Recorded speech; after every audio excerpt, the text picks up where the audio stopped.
Esto es After Macho. Un podcast sobre masculinidades, género y diversidad. Te invitamos a dialogar y pensar y cuestionar la vida cotidiana teniendo en cuenta el género. Somos Cecilia Rodríguez y Luis Ábalos. Y vamos a compartir un momento After Macho.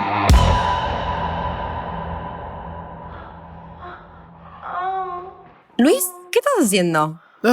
Justo me enganchaste. Bueno, ¿que vos no mirás porno? En el capítulo de hoy... Masculinidades y porno. Bueno, nos vienen pidiendo bastante que hablemos de este tema sobre el porno y las masculinidades. Y antes de arrancar de lleno con esto, queremos aclarar que no estamos acá para juzgar a nadie en la manera en la que se excita. Si el porno nos causa placer, es algo totalmente válido, pero sí lo vamos a poner en cuestión porque consideramos que la pornografía es parte de una ficción y está bueno que lo aclaremos porque parece que es algo obvio, pero en muchas oportunidades no lo es.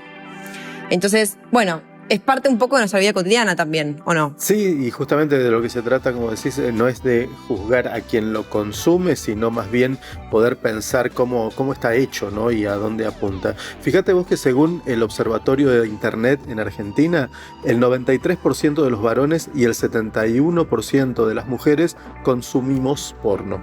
¡Wow! Es un porcentaje enorme. Y también es muy impresionante la edad de inicio, porque bueno, sí, justamente hubo épocas en que el material porno era de difícil acceso, pero hoy, según este mismo observatorio, entre los 9 y los 12 años de edad es el primer contacto con el porno en internet.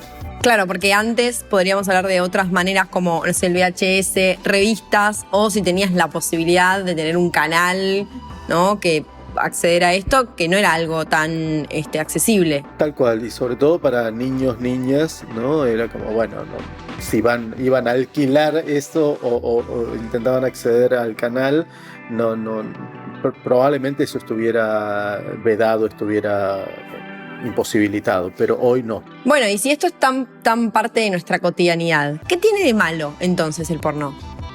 Para eso hemos invitado a Andrés Arbit. Andrés es documentalista y co-creador de Privilegiados. Lo escuchamos. Para empezar, creo que uno de los mayores problemas que tiene el porno es ser nuestra educación sexual para muchos varones cis heterosexuales, ¿no? Creo que desde que somos chicos, y pasaba en mi época, yo tengo casi 40 años, siento que sigue pasando y que va a seguir pasando, uno de los problemas principales es que viene a ser nuestra única educación sexual por la falta de ESI que hay en las diferentes escuelas e instituciones.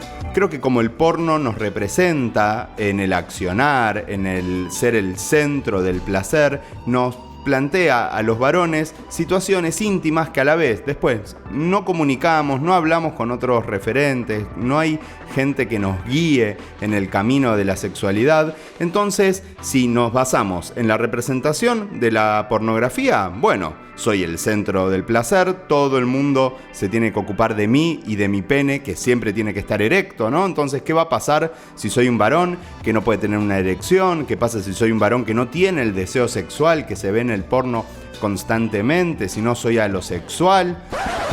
Alosexual es la persona que vivencia atracción sexual por otras independientemente de su orientación. Y me pongo a pensar entonces, ¿qué pasa si soy un varón que no habla de esto con otros varones, con otras masculinidades, con otros referentes, con otras personas, no solo con varones, ¿no?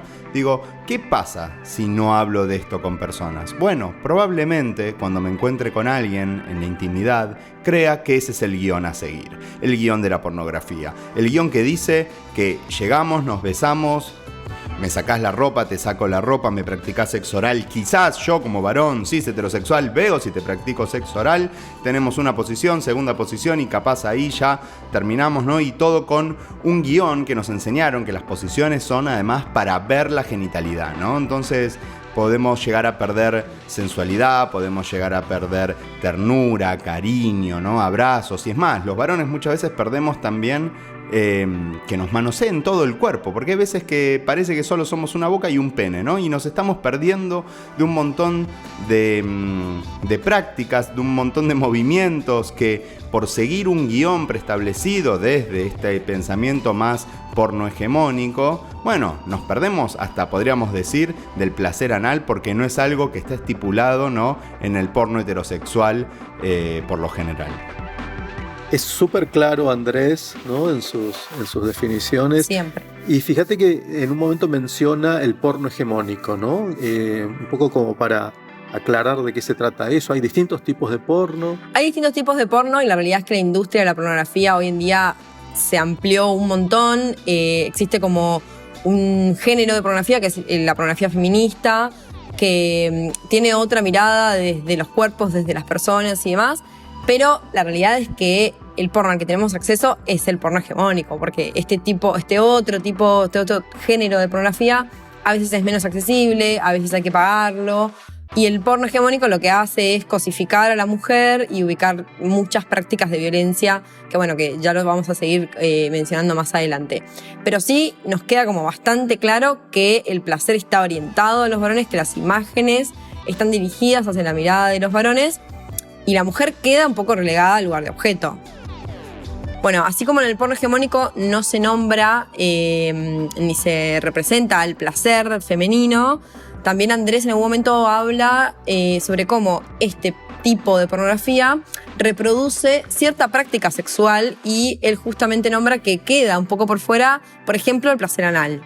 Sí, es perfecto porque eso representa todo un tabú, incluso hoy, para muchas masculinidades, para muchos varones, donde el placer anal estaría ya vinculado a una cosa más feminizada, a ser puto, a ser homosexual, ¿no? Uh-huh. Donde, como siempre decimos, ahí una vez más la masculinidad se está recortando y privando de posibilidades por sostener ese mandato de la masculinidad hegemónica.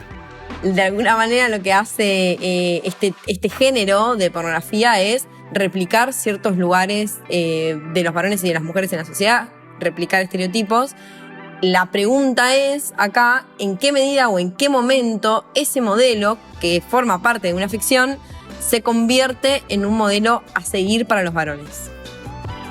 La ficción del porno plantea un modelo, como también plantea un modelo la publicidad, el cine, las series, ¿no? Son todos contenidos que intentan estereotipar y bajar mandatos para seguir sosteniendo la masculinidad como la conocemos.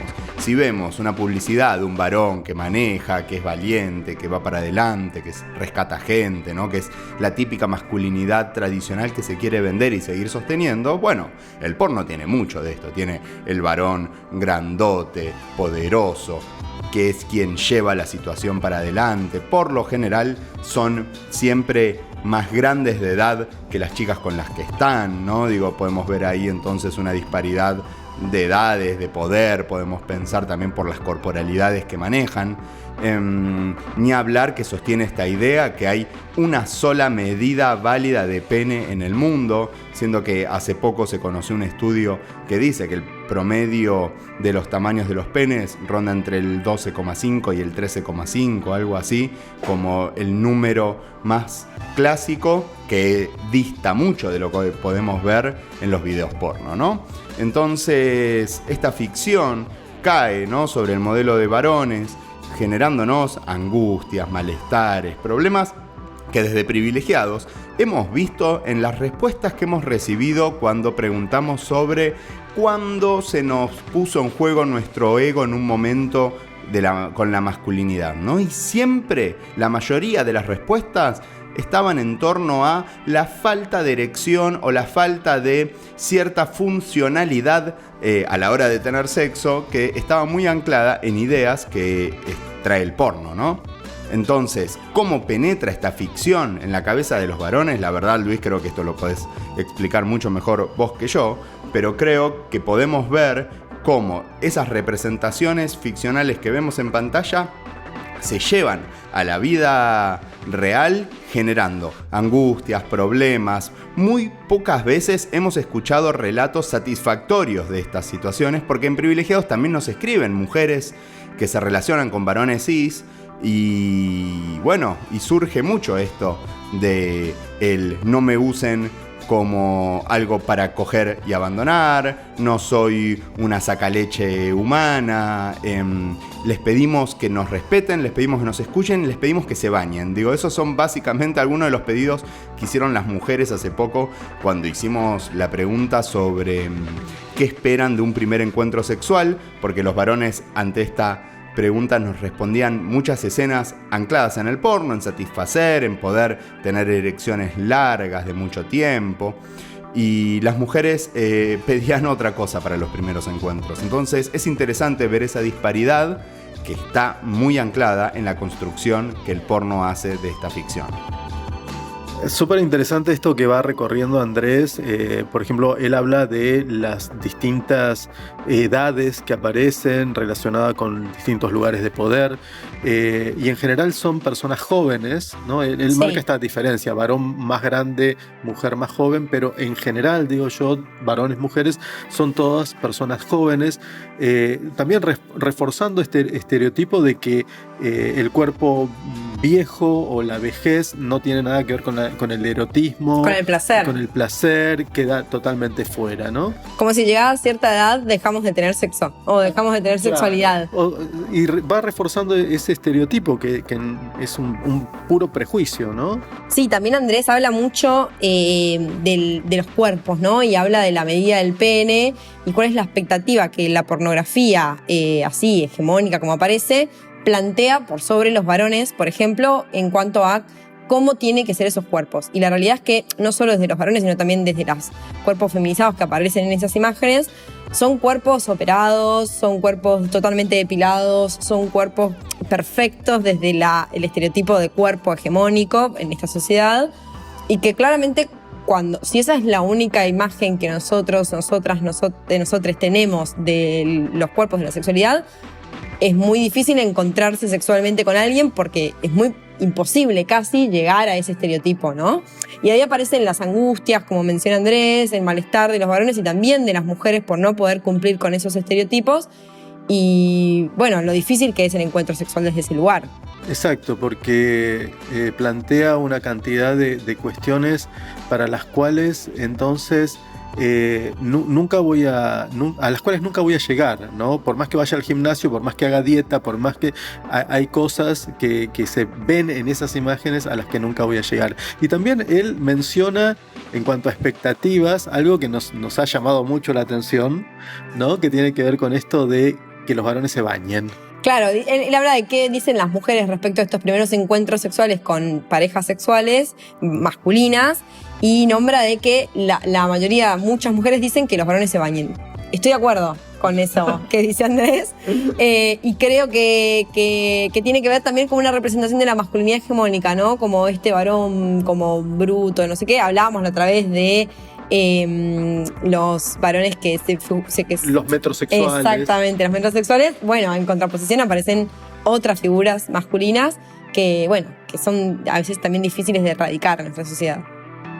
Bueno, y en relación a todo esto entonces que venimos conversando, la pregunta sería: ¿cómo es que el porno hegemónico estructura o modela el lugar del varón y la mujer, no solamente en la relación sexual, sino en todos los vínculos no sexuales también? Y ahí Andrés habla también de la práctica sexual como castigo, ¿no? Sí. Como sometimiento de la otra persona. Yo diría que, esto no lo dice Andrés, pero me parece que en mucho del porno hegemónico lo que aparecen directamente son escenas de violación, ¿no? Claro. Que eso nada tendría que ver, como él también lo menciona, con las prácticas BDSM. Sí, las prácticas BDSM son prácticas eróticas consensuadas entre las personas y las siglas significan bondaje, disciplina, dominación, sumisión, sadismo y masoquismo. Pero bueno, nada tiene que ver con lo que vemos explícito por ahí en una pornografía, que lo que hace es reproducir relaciones de poder, como decimos hace un momento, y estas prácticas en particular tiene como primordial el tema del consentimiento entre las partes, los límites bien marcados y nada. Incluso hay palabras, él lo menciona por ahí, ¿no? Hay palabras de seguridad, ¿no? Uh-huh. Donde mencionada esa palabra se corta la práctica, o sea, claro. están realizadas en un entorno seguro. Es interesante pensar el porno como otra herramienta que tiene el patriarcado para estructurar y modelar las relaciones entre varones, mujeres, aunque sean relaciones sexuales o no sexuales, como bien preguntan. Me interesa pensar cómo el lenguaje del porno también cae en la vida cotidiana. Desde privilegiados vamos a hablar a secundarios, hay diferentes lugares, pero en los secundarios surge la charla sobre el porno y también sobre expresiones. Nos gusta problematizar esta idea de que se diga romper el culo, chuparme la pija como castigos, ¿no? Y pensar que estas prácticas sexuales las usen para degradar a una persona nos parece completamente nocivo, porque así es como después podemos encontrar en el porno que hay muchos videos sobre degradar mujeres, sobre castigos, el punishing o algo así creo que se llama, donde encontramos prácticas que están corridas del BDSM, ¿no? Digo, dentro de ese video porque no hay ningún planteamiento de códigos, de palabras seguras.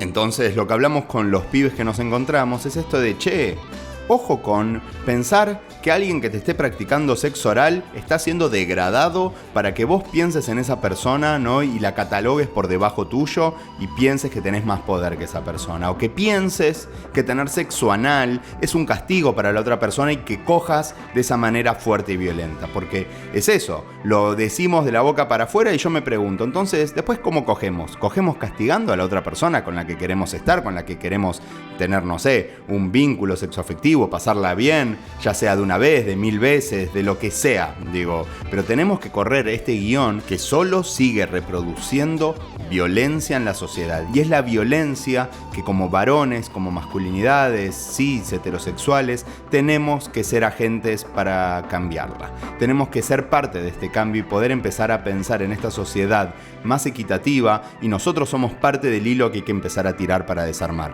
Tenemos que desarmar entonces esas prácticas sexuales que ocurren, ¿no?, en una cama, en una intimidad donde muchas personas no podemos involucrarnos para detener algunas violencias. Entonces, qué importante parar la pelota y decir, ok, esto que estoy viendo es ficción, la vida real no es así, yo no tengo que tratar a las personas de esta manera. Digo, tenemos que problematizar el consumo del porno para dejar de cristalizarlo como la educación sexual que tienen miles de generaciones, porque todavía no estamos pudiendo llegar con la ESI a la mayoría de los pibes y las pibas. Bueno, Andrés también habla del lugar que cumple hoy en día la ESI, la educación sexual integral, y la realidad es que las adolescencias, las infancias no necesitan o no necesitaban de la ESI antes para ver porno. Tampoco lo necesitan hoy en día, pero sí la ESI viene a ocupar un lugar importante en el acompañamiento de eso que se ve, ¿no? El acompañamiento es fundamental para poder hablar de ciertas prácticas que se dan dentro de la pornografía hegemónica, como por ejemplo la falta de consentimiento, ¿no? Como Andrés lo dice en sus audios, hola, ¿qué tal? Sí, no hay diálogo alguno entre las personas y eso lamentablemente después como que se reproduce en las prácticas. Claro, sí, reproduce todo este estereotipo del que siempre hablamos, que oculta formas de dominación, porque a veces no son tan obvias, ¿no? Pero quedan ahí esas formas de dominación. Y el tema del consentimiento es súper importante, pero también poder pensar, estoy pensando en lo que hablábamos antes de lo alosexual, ¿no? Uh-huh. Que no todas las personas sienten atracción sexual, y también eso es muy importante. Hay personas que son asexuales y entonces, no comparten estos intereses y está muy bien, o sea, no tiene nada de malo eso, porque si no pareciera que si alguien no está interesado de esta manera por la actividad sexual, entonces es alguien raro. Uh-huh. Totalmente. Y algo también que me parece que es importante en la educación sexual integral, que no sucede en el porno, es el uso del preservativo, uh-huh, ¿no? La ESI nos viene a hablar del uso del preservativo, la prevención de infecciones de transmisión sexual, y bueno, en las películas comúnmente también, no solo en el porno, el preservativo no aparece en ningún momento. Entonces está bueno también acompañar esas imágenes que se ven y esos sonidos y esas cosas que se escuchan y que se ven de este tipo de información. No aparece el preservativo, ni mucho menos un campo de látex. Ah, no, pero porque, ¿para qué? Bueno, después de hacer como este recorrido, está bueno pensar ahora qué podemos hacer con todo esto que fuimos conversando. Sí, y se nos ocurre que en principio poder hablar de esto, ¿no? Que el consumo de porno o la existencia del porno no sea un tabú. Está ahí, está al alcance de la mano de todos, y entonces está bueno poder hablar y reflexionar sobre qué es lo que reproduce, qué es lo que muestra, qué nos enseña este porno hegemónico. Y básicamente nos está enseñando formas de violencia. Sí, acordarnos un poco de esos mandatos y también abrirnos a otros cuerpos, otras formas de placer, otras realidades y entender que existen otros géneros también desde el porno a los que podemos acceder, que quizás nos acercan mucho más a una vivencia más real en esas prácticas sexuales. Esto es After Macho y te esperamos en el próximo episodio para seguir pensando la masculinidad. Si te gustó este capítulo, compartilo y seguinos en Spotify.